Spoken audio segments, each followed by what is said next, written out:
vortex. I cannot stress enough how important it is to not lower yourself. So if somebody hurts you, say somebody was really mean to you, or you thought that they were really mean to you, say they said something kind of fucked up, cold, insensitive, hateful. Don't mirror that. Don't do that, because you're giving in.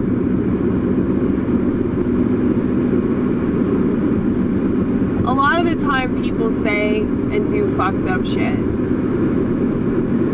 But if you point at them and go, oh, they did this,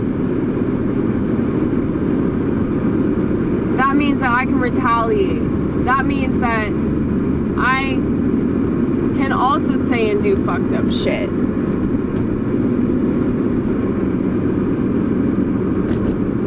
You're obviously proving that you don't have any emotional maturity and that you don't believe in personal responsibility. So you're making that person's actions about you when they probably aren't about you. They're probably because that person's selfish or inconsiderate. I get accused of this. But I promise I'm not being selfish or inconsiderate at you, or I'm not doing it to purposely harm anybody. So if you use somebody else's piss poor conduct to excuse your own, you're really not any better. In fact, I would say you're worse, because now you have intentions behind the way that you behave. Really bad intentions. And that person that you think is so offensive and so hurtful and so whatever negative thing you want to accuse them of, it's like they might not have meant it that way, but you did. So you're kind of just outing yourself as a shithead. Oh shit.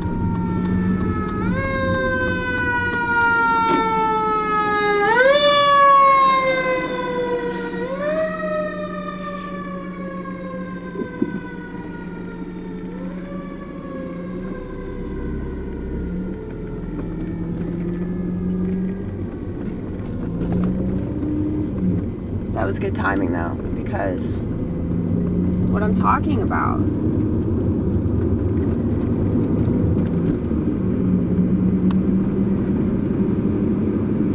are people that behave in ways that symbolize a sort of siren. So they're signaling the fact that they're hurt.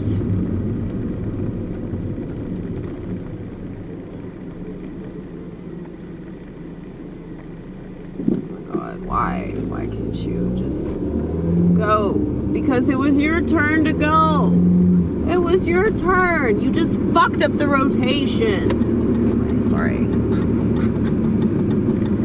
I get so aggravated. Mainly because like a four-way stop, one of my favorite things in the world is when you're at a four-way stop and like everybody knows, okay, this person was here first, it's their turn to go, then I can go because I was here next, and then that person's gonna go. But then whenever somebody like lets another person go, it's like it fucks up the rotation. Anyway, see, there I am getting offended. Getting offended because somebody's being nice to me. I don't like it when people are nice to me because I just assume that they don't have good intentions. But, you know, they probably did. And here I am projecting my own insecurity onto this van that let me go at a four-way stop. Okay? That's a wonderful example of how I am taking things personally. But I think you know what I'm talking about, though. People that use other people's bad behavior to justify their own bad behavior because they feel entitled. They feel entitled to be mean.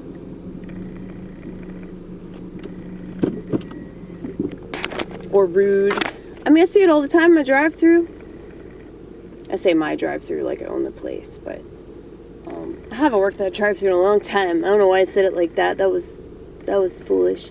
But yeah, back when I used to work the drive-thru, you know, people were entitled. They felt like they could be rude to me because they had to wait longer than they wanted to. Or, you know, somebody makes an honest mistake, forgets something, or maybe they don't read the ticket and they put a condiment on the sandwich that should not have been there. Oopsie doopsie. Okay? And then, you know, the person like overreacts,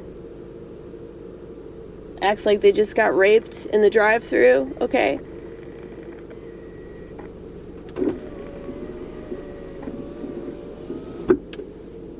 It's absolutely ridiculous, like the kinds of shit that people will freak out about. But they do. They do because they don't have anything real going on in their life, so they obsess about stupid petty shit, you know? And this is one of the reasons, like, I'm so grateful that I've experienced all of this mistreatment because it taught me to stop taking things personally. It taught me that a lot of people are petty and stupid and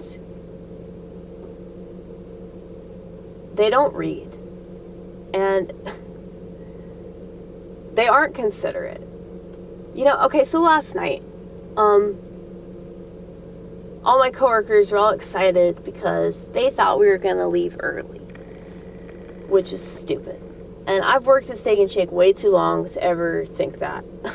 So what ends up happening if we have a slow night is that at some point, and this doesn't always happen, but it usually happens, where at some point in the night, there will be this massive rush of people. And I think some theater troupe came in, because like a bunch of people had like costumes and makeup and stuff. So it was like, oh, it was a theater group.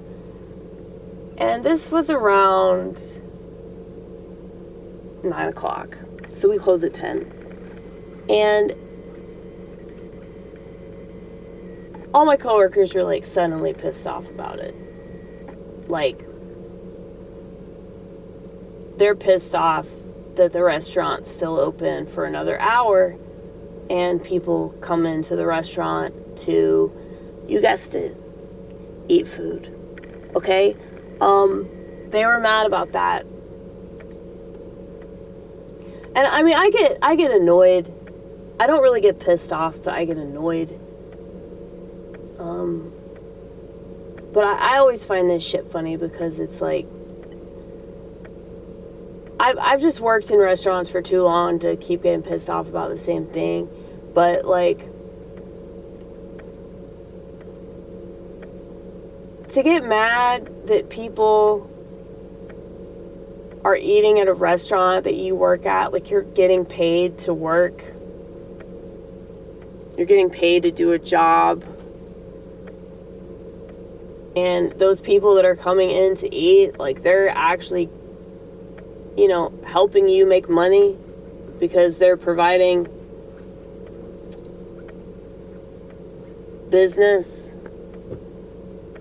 you know? So I'm not like a perfect example of this attitude, by the way. Sometimes I do get like really annoyed. But I just found it funny because like people think it's so inconsiderate to, you know, come into a restaurant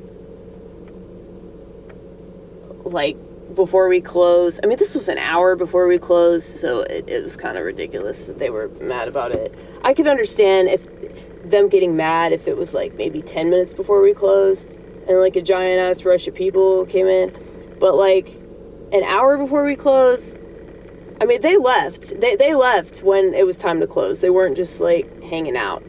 And we still got out at a pretty decent time considering, but yeah, like, it's stupid to expect people to be considerate, okay? Like, it's just stupid. And the reason for that is because people just aren't, okay? If you've never ever worked at a restaurant before, you're probably not going to consider that, oh, this restaurant's about to close. The people working there probably want to leave. Maybe we shouldn't come in right before they're closing this place. You know? Like, the only people I know that refuse to do that have worked at a restaurant. Okay? So, I used to work at Goodwill, and the dressing rooms are like fucking horrendous. Like, there's so many people that they just like leave clothes all over the floor. Okay? Most people are gonna do that.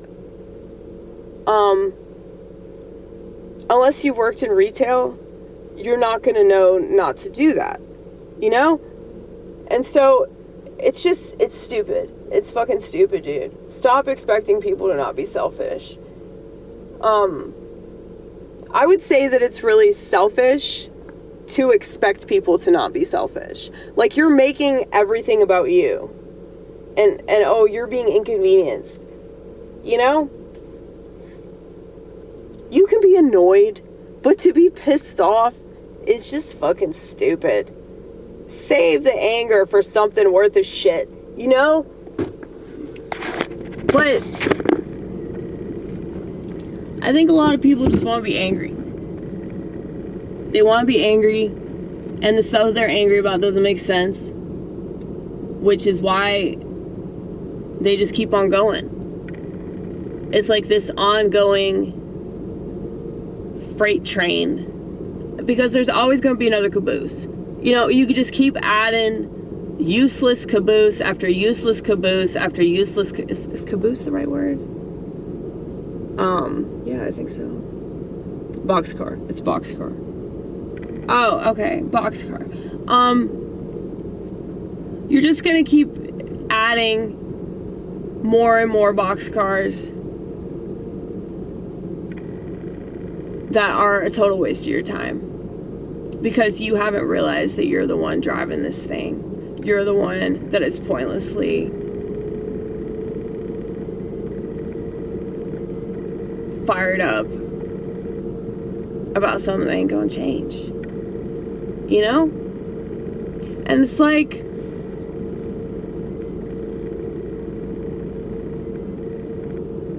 I've worked with a lot of different people. My favorite people to work with are Latinos, because they don't take anything personally. They just do the job. They don't get pissed off. I don't even see them get annoyed, you know? Every once in a while, they might be having a bad day, but they don't take it out on people. And the job is the job. Like, they're there to work. They're cool with people that they work with, but then they leave. They're not like super attached to the place. They're not like, you know, making it their life, revolving their life around it.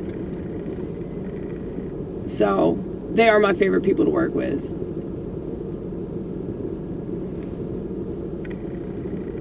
My race is just fucking stupid. We really are, dude. We take everything personally.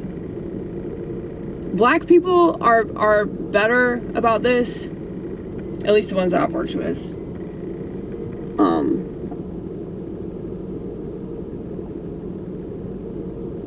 But yeah, it's like, I notice stuff like this because, you know, working in restaurants, like, white people tend to be the minority. And so, like, I pay attention to, like, how other races react, and Asians don't give a fuck either, you know, because they just work. But yeah, I just don't understand that. It's like, you're there to do the job, so why you get mad because you have to do your job? I wonder if scrolling were a job, would they complain about that? Like, seriously, that's a question to ponder. That's a deep ass question right there. If it was your job to scroll on TikTok, I mean, I'm sure that is a job. It's gotta be. There's gotta be like at least like 15 jobs associated with doing that.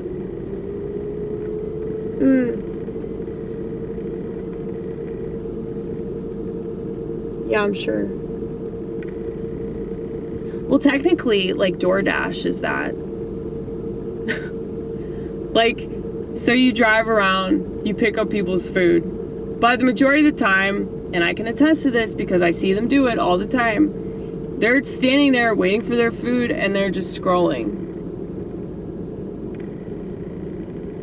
Now, I don't know all these people personally. Obviously, they could have another job that they do swimmingly well. You know, they could be like saving people's lives and shit. They're probably not, though. Just seeing the way that they act when they show up and wait for their food, I'm guessing they're probably not saving people's lives. I'm guessing that's not their other job. But maybe I'm wrong. I hope I'm wrong, actually. I hope that I'm wrong about all these people. But yeah. What was my original point? Stop taking shit personally. You can make it about you, but you're proving that you're a narky pants. Okay?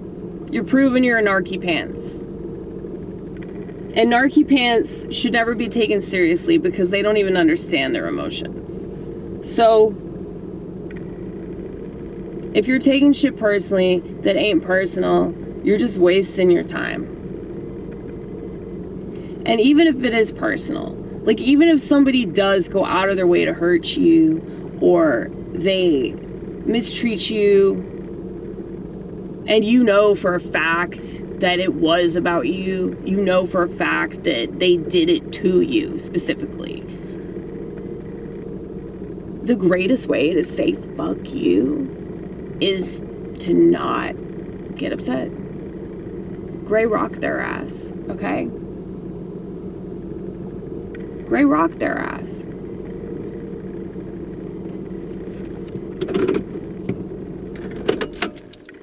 Anyway.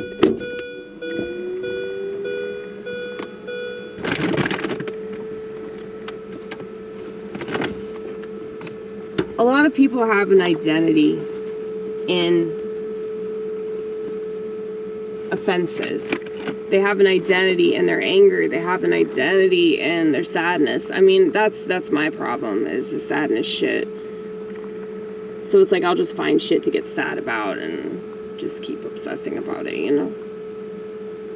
That's my freight train. There's always boxcars of sadness. The freight train of melancholia.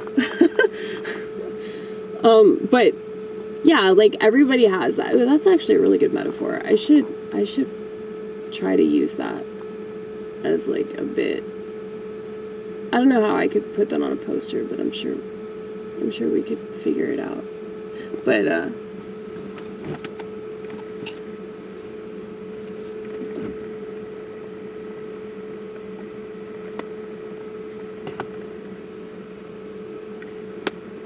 so yeah, there's always a freight train of some negative emotion that you can obsess about. And, you know, if you have a temper, if you get pissed off easily, there's always going to be boxcars of things to get pissed off about. You know, there's always going to be shit that's not right about the world. There's always going to be shit that people do that's fucked up. But yeah, you're choosing to drive that. And once you become aware of that choice that you're making, you can do it different. But yeah, people don't want to hear that, because then they can't be a victim. They can't be a victim. And keep this in mind. This is not talked about enough. The people that play victim are people that continue to see themselves that way, or they see other people that way, which is another way of vicariously playing the victim. They want to be the hero. That's the whole reason they do it. So, you know, when you get angry, it makes you feel powerful. And then you can pretend, and I used to do this, by the way. I used to do this all the time, where I would see myself as a victim, and then I would imagine a scenario where I'd be the hero. All because I saw it the way that it really is. I'm the hero. And that's what you see all the time with political people especially, but you know, just everyday scenarios, you know, like injustice. I waited too long and now I'm raising hell because I had to wait. Damn it. I had to wait for this and it's not fair. These people don't have God. They don't. Because if they had God, they know that God's watching them act a fool. God's listening to them make a total ass of themselves.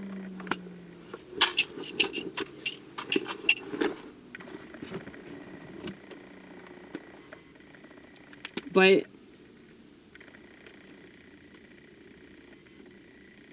yeah, that whole identity thing.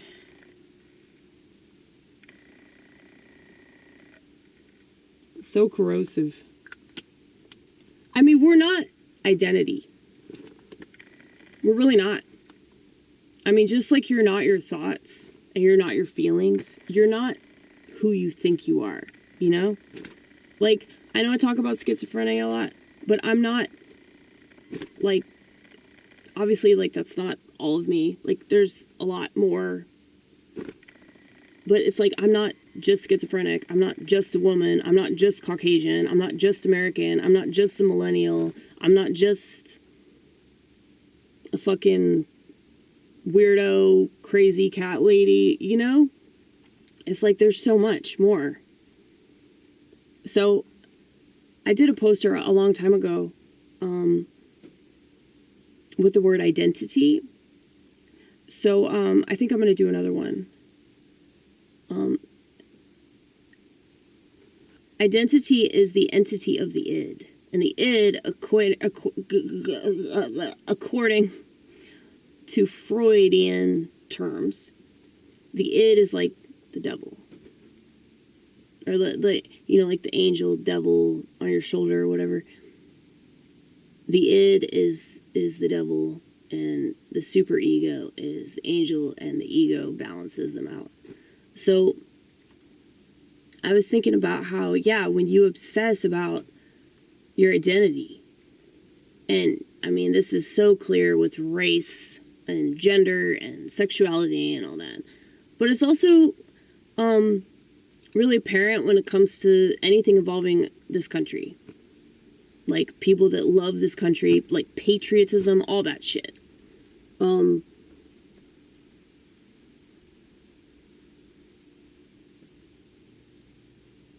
People that think that like being a wife or a husband or being like having a family or whatever, that's such a huge part. I mean, I know that it is, but what I'm saying is that, like, people that make their whole identity around this aspect of their life, like, this is who I am.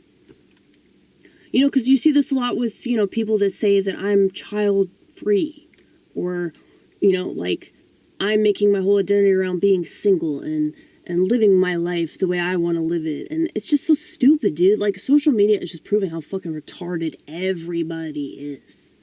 Okay? And you don't have to tell me it's not everybody, but it's a lot of people. Okay? It's a fuck ton of people. A ridiculous amount. The ratio is not good. Okay? But yeah, like, there was some guy at the meeting tonight that was talking about how for 10 years he was a dry drunk because he made his whole identity around being a family man. And now he's divorced. I'm not laughing about that, by the way, but it's like, he talks about how, like, his divorce made him realize that that's what he was doing. And that, you know, he could have been praying excessively and, you know, enriched his spiritual life. But instead, he just focused on this one aspect of his identity.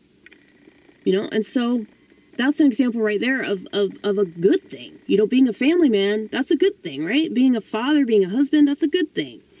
But you can still use a good thing and obsess about it and use it as a distraction so that you don't have to work on yourself and you don't have to expand upon your relationship with God, you know? And so I just find that interesting. And he was saying, like, you know, I'm so grateful that I went through all that. Like, it's okay that I did that. And he's like, I was so ashamed of the fact that I've spent the past 10 years doing that. But now I'm fine with it because, yeah, it's helped me grow. So, yeah, it's like, it's never a lost cause. You know, anything that you did or didn't do or said or didn't say, like, just learn from it. Just fucking learn from it, dude. That's all you gotta do. But anyway, I think I've talked long enough.